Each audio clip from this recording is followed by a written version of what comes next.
Hi, filmmates! Welcome to the show. Today we have a very special guest. I'm so excited to have him on the show. We have Niall Cassin, and Niall is a writer and producer from Dublin, Ireland. And believe it or not, he was in finance before he started working in production on movies such as Deadpool, Planet of the Apes, and Power Rangers. So let's welcome Niall to the show. Niall, welcome to the show. Hello, Merlin. Thank you very much for having me. Oh, we're so excited to have you. And you are from Dublin, Ireland, but where are you recording with me today? Yeah, I'm recording from West Hollywood in Los Angeles, the beautiful city of Los Angeles, USA. So, the natural question that everyone's probably listening to today is like, okay, how did you get from Ireland to LA? So, I'm going to take you back to your childhood. And did you grow up in Dublin, Ireland, right? Yeah, I grew up in Dublin, Ireland. Pretty middle class upbringing with my mom and dad and brother and sister. Oh, that's amazing. And how was the movies there? Did you go to the movie theaters back then? And like, did you have a favorite movie growing up? Yeah, movies have always been a big part of my life. I think movie wise was always a way to connect with my father. He was him and my brother worked together fixing cars, and movies was that was their bond. Cars, and my bond with my father was watching movies with him. So movies were always a great escape for me as a child. And my favorite one growing up, I suppose, was always a big Indiana Jones fan. But I think as I kind of get older, I think Goodfellas is, to me, by far the best movie ever made. Yeah, so Indiana Jones, wow, adventure, action and thrills, and Harrison Ford, just there's something just so likable about him on screen, right? Yeah, no, I think like Harrison Ford. I'd watch Harrison Ford sleep for 90 minutes. He just has that. Even in not great movies, his performance is always great. And yeah, he's just so he has that presence. He has like that old school presence, like that. I think is maybe actors don't have anymore. Like kind of like Gregory Peck, kind of like Dirk Bogart, kind of. When he walks into a room, his presence fills the room. He has a charisma that I just don't think old school charisma new actors don't have. Yeah, and very interesting. Yeah, and then he also, I think he was a carpenter on the production sets before he made it. So he's got an interesting story how he made it as well. Yeah, I suppose it's just people say it's like the right time, right place, right time. But I suppose it's when preparation meets opportunity. Because I think someone he was yeah, he was working as a carpenter building sets, and someone saw him, and they got chatting and so on. But yeah, Yeah. that's how he made it. So your dad and your other brother shared the love of mechanics and cars, and you shared the love with your dad and bonding through films. And when you were a little kid, were you like? Because when I grew up, I lived far away from people. My dad retired from the Navy as an aviator, and then his hearing had hearing loss, so he couldn't be a commercial pilot. So he ended up being a park ranger, and so we lived far away from kids. Like, okay, who's going to visit and play with you and drive their child 20 miles to go play with their friend in school? So I had to resort to writing and creating stories, and we played outside a lot. I mean, I'm really kind of grateful about that because today all the kids are like, they have all this social media and they're always on their phones and stuff. They're making a lot of money really faster than like, that our generations, but so I that's when I started writing and acting, writing, directing, producing these stories to play. So imagine like you're in a small town. Did you do any plays or create stories or Yeah, no. Well, I grew up in Dublin in the 80s and the 90s, which was like it's not LA, but it was pretty like there was lots of things. I grew up in like a housing estate, so there was lots of kids and so on. Like for me, like I was always fascinated. For me, to answer that question, I was always fascinated that like movies could take you somewhere you'll never be. Movies could take you to ancient Egypt. They could take you to the Wild West. They could take you to the moon. And I always love that ability that like someone is giving me this opportunity to travel somewhere I'm never going to go. And that's what I felt. I look forward to watching a movie and see where it would take me. Like for me, it wasn't. I wasn't just sitting in my living room. I was in Indiana Jones's satchel. Like you know, like I was in the train as it sped towards the cliff. Like that's why that that's I suppose what made me love movies, and not so much I didn't think of ideas in my head, but I couldn't wait to watch a movie and see where it took me. Oh, that's brilliant. And then, did you have any master filmmakers like in the Criterion Collection that said, "Oh wow, I love that movie. That's what I want to do." Do you have any favorite Criterion movies? Like I think I was always a big fan of John Carpenter, who did like Halloween, The Fog, The Thing, Escape from New York, because I always loved that way. The world he created was just so he like there was just so different. Like I know he kind of stuck to kind of like horror and sci-fi, but I enjoyed. They were just so fantastical. They were just so amazing that they're like completely taken away from the normal. And again, like Steven Spielberg was amazing for that, and James Cameron. But also, I really like Scorsese. Oddly enough, he was very like realism and very gritty. But I love Scorsese. Like he has this particular like Italian American New York kind of slant on things, and I just love the way he looks at the different situations from the because I think most of his inspirations from when he's a child is sitting and watching. And now being a writer now, I can see a lot of my writing style and my ideas and from being as a child and sitting and watching. Yeah. And then you said you like Goodfellas. Do you have a favorite scene, a film shot, or a favorite line from that movie? Like every line and every scene is just like a classic. And even like I have friends and I'd say something like and they'd know it's a line from Goodfellas, like we laugh about it. But I think there's a scene where Robert De Niro's he's at a bar and he's gonna kill this guy Maurice Wiggs. He owes money to, but he doesn't want to pay him, so he wants to kill him. And Ray Liotta is narrating over him, and there's the camera like they're in like a bar, and Robert De Niro's smoking, and the camera slowly zooms in on Robert De Niro, and like he's acting and he's doing nothing. He's just like smoking a cigarette and he's like having a conversation in his head, and you can see that he's deciding whether to kill Murray and not to kill Murray, and it's just like. How is this possible? How is this like this is and the music comes in and you're just like this is absolutely amazing acting, like sound design, music, like camera work, like everything is just absolutely it's like a perfect scene to show someone like without he's saying nothing, he's just acting, and it's as clear as day what he's thinking. Yeah, that's amazing. Scorsese, his movies, just the way he directs them and tells the stories, just a master filmmaker. Oh yeah, yeah. Again, like Scorsese is one of these guys that's been like there's a handful of directors like Spielberg, Ridley Scott, James Cameron, Man Scorsese. Like the, these guys can do whatever they want, pretty within reason. Like look at why like and which I don't think is possible anymore for like modern directors. Say bar Christopher Nolan, but these guys are all like people like Man Scorsese. They're essentially a dying breed where they call the shots on pretty much everything. They carte blanche. Yeah, I wish they would have a program where they like I had an amazing guest, Steve Kunis, that came on, and he said that Norman Lear would take new writers in.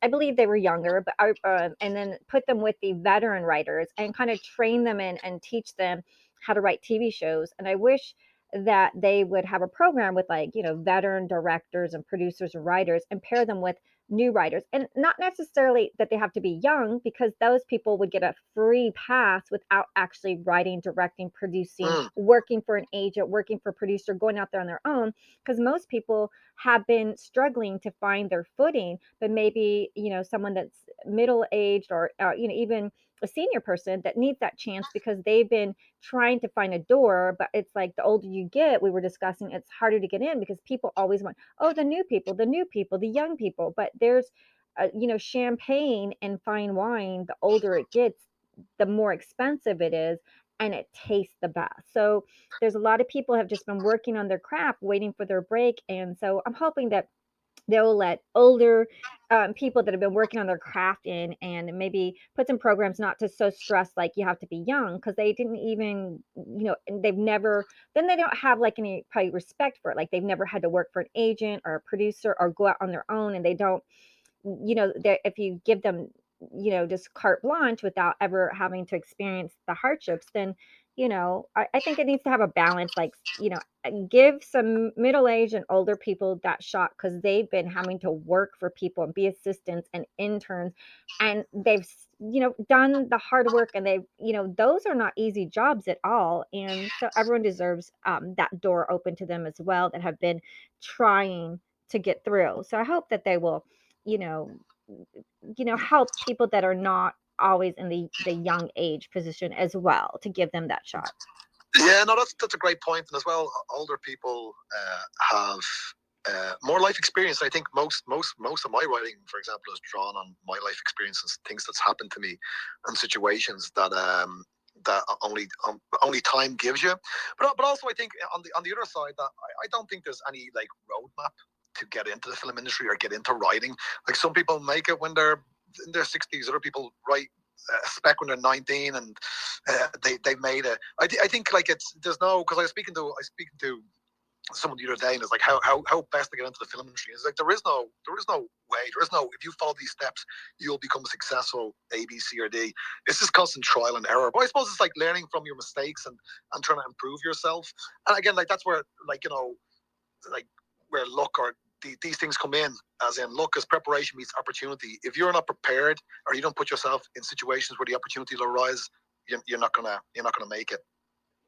Yeah. And then so you're in Ireland, you're in Dublin, and you're watching these great films like Indiana Jones, and I remember the Goonies, like, because I wrote a pirate story and I lost the file, and it was one of my favorite stories. And so it's heartbreaking when you lose your stories, because like I was writing on the old first Apple, which was the square disk, and I lost the disk when it transferred to like the other computers. But so you went to college, or how did you go in the financial sector, like, and then you. So I finished.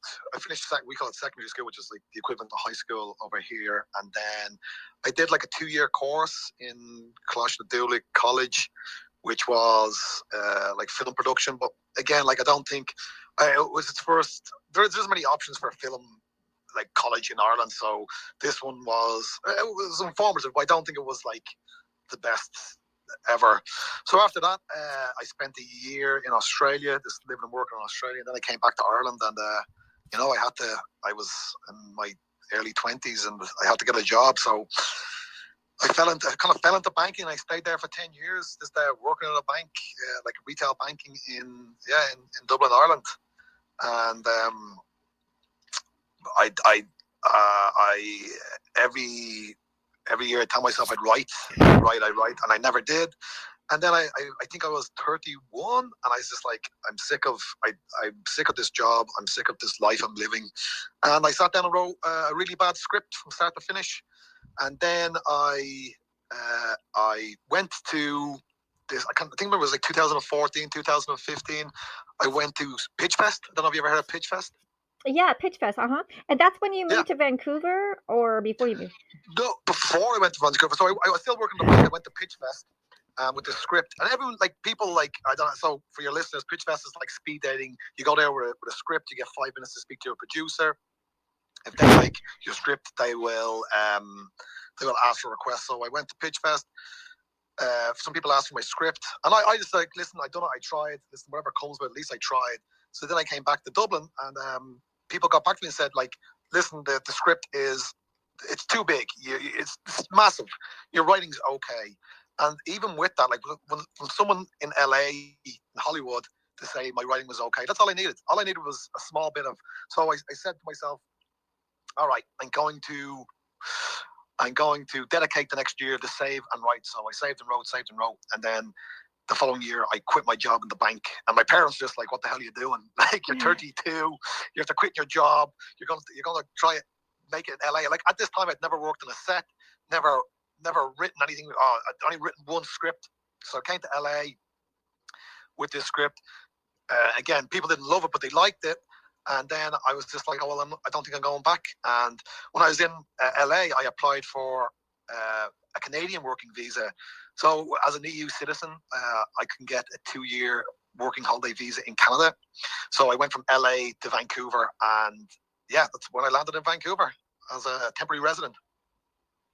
Oh, wow. And so and that's in Canada, that's where you is that where you worked on a lot of these productions? Or is the Deadpool where how did Deadpool come about? Like, were you in Canada or did you come back to LA to work on those shows like Planet of the So Apes? so Vancouver goes by the name North Hollywood. So because of tax incentives and currency exchange, I knew about Vancouver that they filmed a lot of things in Vancouver, but when I actually got to Vancouver, I didn't realize how many things. Like Vancouver, everything is filmed in Vancouver. Absolutely everything. Like when I was there for 2 years, I worked on 40 productions. Like absolutely everything. Like maybe not the Marvel stuff, but pretty much everything else. On Netflix have massive productions there. The Sci-Fi Channel. Yeah. So as soon as I get to Vancouver, I go on Craigslist. And I didn't know anyone. I knew one person in Vancouver and I was sleeping on his couch, but I didn't know anyone else. I didn't know anyone in the industry. So I get to Vancouver and I look on Craigslist and they're looking for an office PA. So I was like, well, I worked in a bank and I understand office etiquette. Now I've never worked on a production office or a movie set before, so I'm going in this trying to bluff my way, trying to Forrest Gump my way through this, like trying to just pick up on stuff. So after about 2 weeks, I got fired from this production office job. Oh Yeah, and I've been telling people at home, and it was a pilot called Home, and it was Jerry Bruckheimer, had lots of stars, and I was telling people at home, oh, I'm working on this Jerry Bruckheimer TV show, I've made it. I was just like, so happy. And then like 2 weeks later, just like, no, clearly you don't know what you're doing. So we have to get someone in. I was like, oh no. But like we're saying about opportunity, preparation meets opportunity. And I was the first one in the office and the last one to leave because I was just like so ecstatic to have this job. And then the location manager, he was like, I see how hard you work and I see you're very passionate. He's like, would you like to come become a PA? And I was like, what's a PA? And he's just like, oh, you'll see. So then I joined the locations department and I worked on locations. And that's where, so this gets a bit complicated. So on union jobs, you can't become union if you're a temporary resident, which I was. For any role, like you can be working the camera department, like grips or anything like that. But for locations department, you can be you don't have to be a Canadian citizen. So all the people in locations department, 75% of them were expats. So they were like Irish, English, French, Australian, Americans, Spanish, South Americans. So with that, we all kind of formed a big group of people, if you know what I mean. Like we all had each other's backs. So from that, from the people I met there, that's how like my net, like I understand the importance of networking through that. That like when someone would go to a show, you'd ask them if there was any positions or roles, or they'd ask you to come and join their show. And through that's how I worked on so many productions around Vancouver. So I worked on like the 50 Shades sequels, Power Rangers, Deadpool, Supernatural, Tully, When We Rise, and like every day, and like this was all my working on set was informing my writing because I didn't want to be production assistant or like a thing, but as a production assistant, you're kind of like a dog's body, so you could do anything. Every day's different. But like I always tried to stay close to Video Village around the director and just listen to what he says. So I'd read the script, the sides, and then I'd see how he directs it and see how the shots are set up. Because this would make my writing more informed and make it seem more professional and bring up the grade. But like some days I'd be like, oh, there's Gus Van Sant, and I'm listening to how he sets up the shots and how he does things.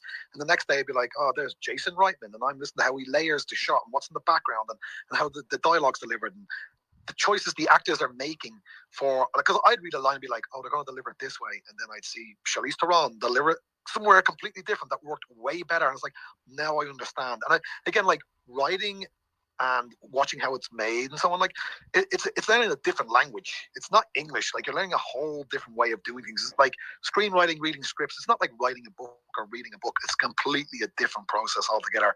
So after those 2 years of this being like, in the deep end, and this is 5 days a week, and like they're 15-hour days, so they're long days. And through that, and like I didn't go out and party. I didn't like go skiing. All I did was work.